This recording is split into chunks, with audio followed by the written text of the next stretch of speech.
Hello दोस्तों, welcome everyone to dear मित्रों। तो दोस्तों, जैसे हमने प्रॉमिस किया था कि आज से हमारा वीडियोस जो है वो रेगुलर वे में पुटअप होगा जैसे पहले होता था।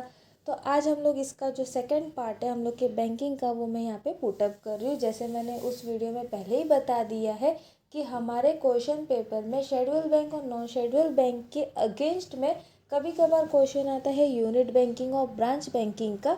भले ही दोस्तों टेक्स्ट बुक में आपको दिया होगा कि ये सिलेबस में इंक्लूड नहीं है या ये टॉपिक हम लोग को पूछा नहीं जाता, लेकिन काफ़ी बार ऐसा होता है कि कुछ क्वेश्चन जो है हम लोग छोड़ देते हैं कि ये रिपीटेड नहीं है या पूछे नहीं जाएंगे, लेकिन यही क्वेश्चन आ जाते हैं। इसकी वजह से मेरा सजेशन तो ये रहेगा कि कोई भी टॉपिक को आप छोड़ो मत, जितना हो सके सारे टॉपिक को रीड आउट कर लीजिएगा ताकि आप एग्ज़ाम में कोई भी टाइप का क्वेश्चन आप अटेंड कर सको। ठीक है। तो दोस्तों, हम लोग का जो टॉपिक है आज का वो है यूनिट बैंकिंग और ब्रांच बैंकिंग क्या है, उसके एडवांटेज और डिसएडवांटेज क्या है, वो आज हम लोग इस वीडियो में देखेंगे। ठीक है।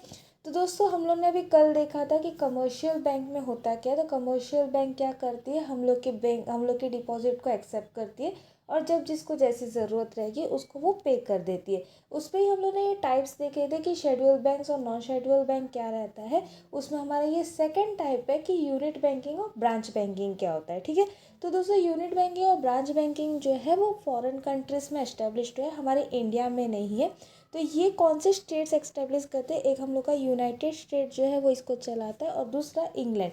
ये दो अलग अलग टाइप्स है जो दो अलग अलग स्टेट्स चला रहे हैं। तो हम आज ये देखेंगे कि इसमें होता क्या है। सबसे पहले हम पढ़ेंगे ब्रांच बैंकिंग क्या है। इंग्लैंड के अंदर most of the banking business जो है वो 4 बिग कंपनीज के बिग बैंक्स के हाथ में रहता है। अब दोस्तों, ब्रांच बैंकिंग से आपको पता ही चल रहा होगा कि ब्रांच बैंकिंग का मतलब क्या होता है। एक मेन सेंट्रल बैंक होगी और उसके सारे ब्रांच जो है वो पूरे स्टेट में या पूरे वर्ल्ड में जो है वो एस्टेब्लिश्ड होंगे, उसी को हम लोग क्या बोलते हैं, ब्रांच बैंकिंग। ठीक है। तो यहाँ पे हम लोग की 4 मेन बैंक्स रहती है जिसको हम लोग बिग फोर बोलते हैं। ओके। 4 मेन बैंक जिसको हम लोग बिग फोर्स बोलते हैं, वो बैंक के सारे ब्रांचेस जो है वो उस जगह पे एस्टेब्लिश्ड होते हैं, उसको हम लोग क्या बोलते हैं, ब्रांच बैंकिंग। ठीक है। ये जो बैंकिंग सिस्टम है वो इंग्लैंड में फ़िलहाल स्टार्टिंग में चलता था। उसके बाद बहुत सारे कंट्रीज़ ने इसको फॉलोअप किया, जैसे कि कनाडा, साउथ अफ्रीका, ऑस्ट्रेलिया वगैरह ने ब्रांच बैंकिंग सिस्टम जो है वो चालू किया। ठीक है। अब दोस्तों, हम लोग देखेंगे एडवांटेज ऑफ ब्रांच बैंकिंग क्या है। सबसे पहला हम लोग को दिया हुआ है better facility to the customer. दोस्तों, हमने देखा कि ब्रांच बैंकिंग क्या होता है। तो मेन बैंक के अंदर हम लोग की सारी ब्रांच रहती है, उसी को हम लोग ब्रांच बैंकिंग बोलते हैं। तो हर ब्रांच में कस्टमर्स जो रहते हैं वो मिनिमम रहते हैं। इसकी वजह से जितने कम कस्टमर रहेंगे उतनी फैसिलिटीज़ और अच्छी रहेगी।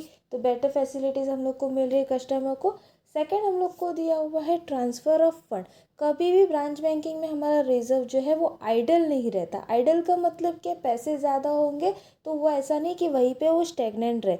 जिस बैंक को रिक्वायर्ड है, जिस ब्रांच को पैसों की रिक्वायर्ड है, वो ब्रांच को वो पैसे ट्रांसफ़र कर दी जाएंगे, यानी कहीं ना कहीं पैसे जो है हमेशा फ्लो में रहेंगे। ठीक है। थर्ड, हम लोग को दिया हुआ है better training facilities for the employ. जब भी हम लोग ब्रांच बैंकिंग के बारे में पढ़ते हैं तो दोस्तों एक चीज़ याद रखना, यहाँ पे जितने स्टाफ रहते हैं वो सारे स्टाफ जो रहते हैं वो ट्रेंड स्टाफ रहते हैं, यानी सबको पहले ट्रेनिंग दी जाती है, उसके बाद उनको अपॉइंट किया जाता है उनके काम के लिए। इसकी वजह से क्या होता है, जो प्रॉब्लम्स होने वाली रहती है, यानी जो हम लोग की मिसअंडरस्टैंडिंग्स रहती है या छोटे मोटे जो गलतियाँ रहती है वो एम्प्लॉयज से नहीं होती, क्योंकि ऑलरेडी ट्रेंड है। तो वैसी गलतियाँ तो हम लोग एक्सेप्ट करते ही नहीं है ना। फिर फोर्थ, हम लोग को दिया हुआ है diversification of deposit and asset. दोस्तों, बहुत टाइम ऐसा रहता है कि जो लोन के रिस्क रहते हैं ब्रांच बैंकिंग में वो बहुत कम रहते हैं। ऐसा क्यों होता है, क्योंकि यहाँ पे अगर समझो कोई भी लोकेलिटी में अगर लॉस हो रहा है, यानी कोई भी ब्रांच पे अगर लॉस हो रहा है, तो वो लॉस जो है दूसरा ब्रांच अपने प्रॉफिट से गेन करता है। यानी एक में लॉस हो रहा है तो दूसरे में प्रॉफिट हो रहा है, तो ऑटोमेटिक क्या हो जाएगा, हम लोग का जो प्रॉफिट लॉस जो है वो बैलेंस हो जाएगा। ये हम लोग कैसे देख सकते हैं, तो जैसे हम शेयर मार्केट के बारे में पढ़ते हैं तो शेयर मार्केट में भी ये रहता है, हम एक ही शेयर में तो चलते नहीं, हम क्या करते हैं, हम 2 से 3 शेयर्स अलग अलग कंपनीज के लेके रखते हैं। अगर समझो एक शेयर में लॉस हो रहा है तो दूसरे शेयर में कहीं ना कहीं तो प्रॉफिट होगा, तो प्रॉफिट एंड लॉस मिलके जो हम लोग को पैसा मिलता है वो हम लोग का सिचुएशन रियल रहता है। सेम चीज़ हम लोग का ब्रांच में रहता है, यानी ब्रांच बैंकिंग में अगर समझो एक ब्रांच को नुकसान हो रहा है तो दूसरे ब्रांच को कहीं ना कहीं प्रॉफिट हो ही रहा होगा। ऐसे नहीं कि सारी ब्रांच लॉस में चल रही, कोई ना कोई ब्रांच तो प्रॉफिट में चल ही रही होगी।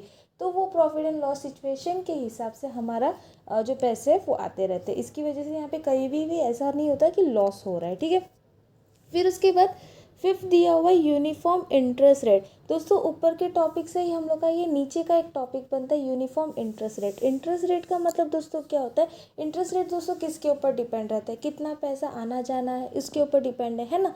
यानी अगर हम लोग का इन्फ्लेशन बहुत ज़्यादा रहता है तो इंटरेस्ट रेट भी ज़्यादा होता है। अगर डिप्रेशन रहेगा, पैसे की वैल्यू कम रहेगी, तो इंटरेस्ट रेट भी कम होगा। हम इकोनॉमिक स्टूडेंट है तो हमको ये चीज़ तो ऑलरेडी पता है। लेकिन दोस्तों यहाँ पे क्या होता है, यहाँ पे इन लोग कोशिश करते हैं कि पैसे जो है वो इक्विलिब्रियम पोजीशन पे रहे।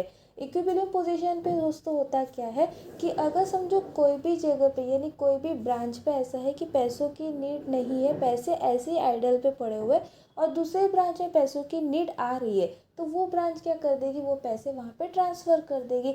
यानी यहाँ पे इंटरेस्ट रेट का हम लोग का कोई सवाल नहीं होगा। जितने पैसे यहाँ पे उतने पैसे हम वहाँ पे ट्रांसफ़र कर देंगे। कोई भी बैलेंस हम लोग के पास हाथ में नहीं रहेगा। आइडल बैलेंस नहीं होने की वजह से ना इन्फ्लेशन वाली सिचुएशन आएगी ना डिप्रेशन वाली सिचुएशन आएगी। इसकी वजह से क्या हो जाएगा, जो इंटरेस्ट रेट है वो बैलेंस हो जाएगा, जिसको हम लोगों ने क्या बोला, यूनिफॉर्म इंटरेस्ट रेट। यानी दोस्तों इन्फ्लेशन और डिप्लेशन वाली सिचुएशन आपको पता है कब होती है? जब पैसों की वैल्यू बहुत ज़्यादा बढ़ जाती है या पैसों की वैल्यू बहुत ज़्यादा कम हो जाती है सप्लाई की बेस पे, है ना। लेकिन यहाँ पे सप्लाई क्या कर रहा है, एक ब्रांच दूसरी ब्रांच को सप्लाई कर रहा है, यानी मार्केट में से तो नहीं अलग से उठा रहा। इसकी वजह से ये रेट क्या रह रहे, यूनिफॉर्म रह रहे, ओके। फिर उसके बाद फिफ्थ हम लोग को सिक्स दिया हुआ है चिप रेमिटेंट फैसिलिटी। यहाँ पे रेमिटेंट फैसिलिटी जो है कस्टमर्स को बहुत चीप मिलती है, क्योंकि इनके मेन बैंक्स जो रहते हैं वो बेसिक 4 लोग ही रहते हैं। फिर उसके बाद नेक्स्ट हम लोग को दिया हुआ है easy clearing of cheque. Cheque clearance भी जो है बहुत इजी हो जाता है, क्योंकि हम लोग अपना चेक जो है डायरेक्टली सिटी ऑफिस में ट्रांसफ़र कर देते हैं। और लास्ट हम लोग को दिया हुआ है contact with the world bank. अगर एक बैंक के पास एक बैंक इंसॉल्वेंट हो रही है तो उसकी जगह पे दूसरे सॉल्वेंट बैंक क्या करेगी, उसको हेल्प कर देगी। इसकी वजह से क्या हो जाएगा, हम लोग का कोई भी बैंक का जो ब्रांच है वो इनस्टेबल नहीं रहेगा, यानी सब में कहीं ना कहीं पैसे तो आते रहेंगे, ठीक है। तो दोस्तों ये उसके हो गए एडवांटेज। अब उसके बाद हम इसके डिसएडवांटेज देखेंगे। डिसएडवांटेज में सबसे पहले दोस्तों हम लोग को दिया हुआ है लेंथी प्रोसीजर। अब हम लोग ने देखा ब्रांच बैंकिंग क्या रहता है, तो एक मेन सेंट्रल बैंक रहती है, वो सेंट्रल बैंक सारे ब्रांच को पकड़ के रखती है। तो इसकी वजह से क्या होता है, जब भी ब्रांच मैनेजर को अगर किसी चीज़ की ज़रूरत हो, यानी लोन वगैरह देने की ज़रूरत हो, तो उस टाइम पे उसको हेड ऑफिस के लिए वेट करना पड़ता है कि हेड ऑफिस उसको कब परमिशन देगा। जब हेड ऑफिस परमिशन देगा तब जाके वो लोन ग्रांट कर पाएगा, और हर लोन के लिए उसको अपनी सिक्योरिटी क्या करनी पड़ेगी, ब्रांच के साथ देनी पड़ेगी, है ना। वो कस्टमर की सिक्योरिटी, पर्सनल सिक्योरिटी नहीं ले सकता। इसकी वजह से हमारा प्रोसीजर जो है वो क्या होता है, बहुत लंबा हो जाता है। सेकंड हम लोग को दिया हुआ है डीले एंड रेड टेपिज्म। अब हमने ऊपर ही देख लिया कि हमारा प्रोसीजर बहुत ज़्यादा बढ़ा जा रहा है, यानी लेंथी जा रहा है। हम लोग को हेड ऑफिस के आंसर के लिए वेट करना पड़ रहा है। अब उसमें क्या रहता है, अगर समझो हमने लोन के लिए आज अप्लाई किया तो तुरंत हम लोग को कल लोन नहीं मिलेगा, हम लोग को 1 महीना 2 महीने के बाद लोन मिलेगा। और इतना लंबा गैप के बीच में कहीं ना कहीं चीटिंग तो होगी, है ना। हम लोग के पेपर सब जगह से जा रहे हैं ना, तो इसकी वजह से डिले भी हो जाएगा। और रेड टेपिज्म आपको पता है कि लोग पैसे बीच में से खाते भी है, ठीक है। फिर थर्ड हम लोग को दिया हुआ है अनसिम्पैथिक विथ लोकल नीड्स। अगर हम लोग की लोकल नीड्स कुछ रहेगी तो वो लोकल नीड्स बहुत जल्दी पूरी नहीं कर सकते, क्योंकि हम लोग को हेड ऑफिस के आंसर के लिए वेट करना पड़ता है, तो तुरंत डिसीजन हम लोग नहीं ले सकते।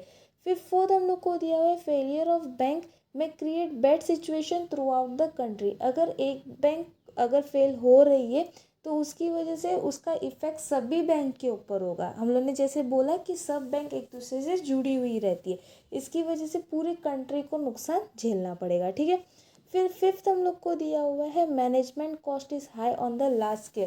डेफिनेटली हर जगह पे हम लोग को हर किसी से पूछना पड़ता है। हम लोग की साइज़, बैंक की साइज़ बहुत बड़ी है, इसकी वजह से हम लोग की जो मैनेजमेंट की कॉस्ट है, जो मैनेजमेंट का खर्चा है वो काफ़ी ज़्यादा है, ठीक है। अब उसके बाद दोस्तों नेक्स्ट हम लोग का है यूनिट बैंकिंग।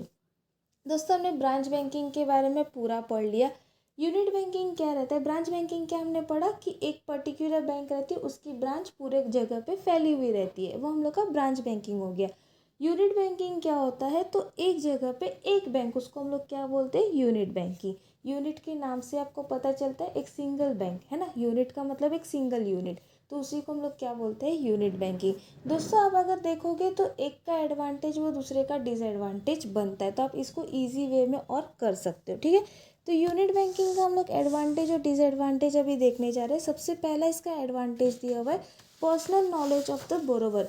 यूनिट बैंकिंग में क्या है, अपनी अपनी बैंक अपना अपना संभालो, है ना। तो इसकी वजह से हर पर्सन जो है वो बोरोवर से कांटेक्ट में आता है। हर बैंक वाला पर्सन जो है वो बोरोवर के साथ बात करता है, उसको पूछता है कि कैसा लोन चाहिए, क्या चाहिए। अपने अपने पर्सनल कांटेक्ट आने की वजह से उनको सारी जानकारी रहती है कि सामने वाला कस्टमर कैसा है, उसको कितने पैसों की नीड है और हम किस तरीके से उसकी नीड कंप्लीट कर सकते हैं। ये उसका सबसे बड़ा एडवांटेज हो जाता है, ठीक है। सेकंड है क्विक डिसीजन। छोटी सी बैंक है, इसकी वजह से डिसीजंस भी इजी हो जाते हैं, हम अपने अपने डिसीजन ले सकते हैं, हमको हेड ऑफिस के डिसीजंस के लिए वेट नहीं करना पड़ता। थर्ड हम लोग को दिया हुआ है सिंपैथिक टू लोकल नीड्स। हम लोग की जो भी लोकल नीड्स रहेगी, यहाँ पे हम लोग को ट्रांसफ़र वगैरह करना होगा तो हम तुरंत कर सकते हैं, हमको किसी की वेट करने की ज़रूरत नहीं है।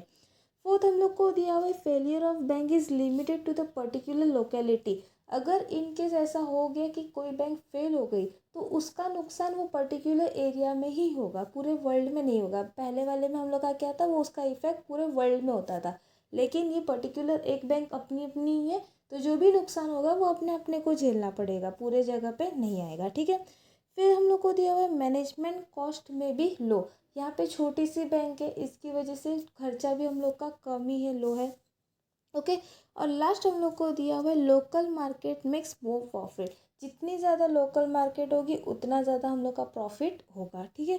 फिर उसके बाद इसके डिसएडवांटेज है। सबसे पहला इसका डिसएडवांटेज है कि यहाँ पे फैसिलिटीज़ अच्छी नहीं होती, यानी lack of facility. Unit bank have larger number of customer and hence they can not provide better facility. यहाँ पे कस्टमर्स के नंबर्स बहुत ज़्यादा है, इसकी वजह से जो फैसिलिटी सबको मिलनी चाहिए वो नहीं मिलती। बहुत टाइम ऐसा हो जाता है कि इग्नोरेंस हो जाता है कस्टमर्स के लिए, इसकी वजह से ये इसका डिसएडवांटेज हो रहा है। सेकंड हम लोग का है आइडल फंड। कभी भी कभार ऐसा हो जाता है कि फंड आइडल रह जाते हैं, यानी पैसों की नीड ज़्यादा नहीं रहती तो फंड बैंक में ऐसे ही पड़े रहते, ना हम लोग को किसी को ट्रांसफ़र कर सकते हैं ना हम उसको अपने आप के लिए यूज़ कर सकते हैं, वो अमाउंट उतने टाइम के लिए आइडल ही रहती है।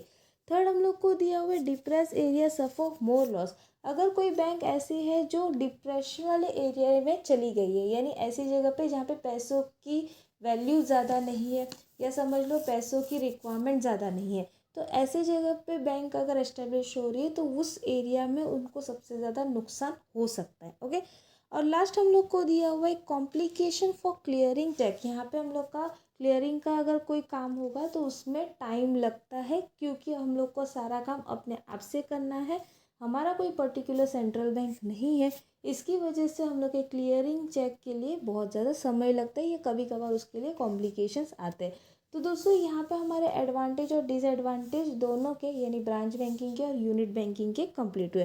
दोस्तों बहुत ज़्यादा ये डिफ़िकल्ट नहीं है, अगर आप देखोगे थोड़ा बहुत इसमें ध्यान दोगे तो एक का एडवांटेज वो दूसरे का एक डिसएडवांटेज हो ही रहा है। तो इसकी वजह से आप ऐसे पॉइंट्स याद कर लेना कि एक एडवांटेज पढ़ रहे हो तो उसका डिसएडवांटेज दूसरे में यूज़ हो जाए, जिससे आपके पॉइंट्स जो है वो भी टाइम बराबर लिख सको, ठीक है। तो दोस्तों यहाँ पे मैंने ऑलरेडी अपलोड कर दिए जो भी हमारे पॉइंट्स है, वो पॉइंट्स को मैंने शॉर्ट फॉर्म में लिख के रख दिया, वो आपके काम ज़रूर आएंगे। अगर आप इसको फॉलोअप नहीं करना चाहते तो अपने आप से भी आप पॉइंट लिख सकते हो, उसमें कोई दिक्कत नहीं है, और अपने आंसर्स को जो है थोड़ा सा हाईलाइटेड वे में लिख सकते हो। तो दोस्तों यहाँ पे हमारा पूरा वीडियो जो है वो कंप्लीट हुआ। होपफुली आपको पूरा वीडियो समझ आया होगा, समझ आया तो प्लीज़ अपने दोस्तों के साथ शेयर करना, और डीएम मित्र को सब्सक्राइब करना बिल्कुल ना भूलिएगा। मिलते हैं नेक्स्ट वीडियो में, तब तक के लिए बाय बाय।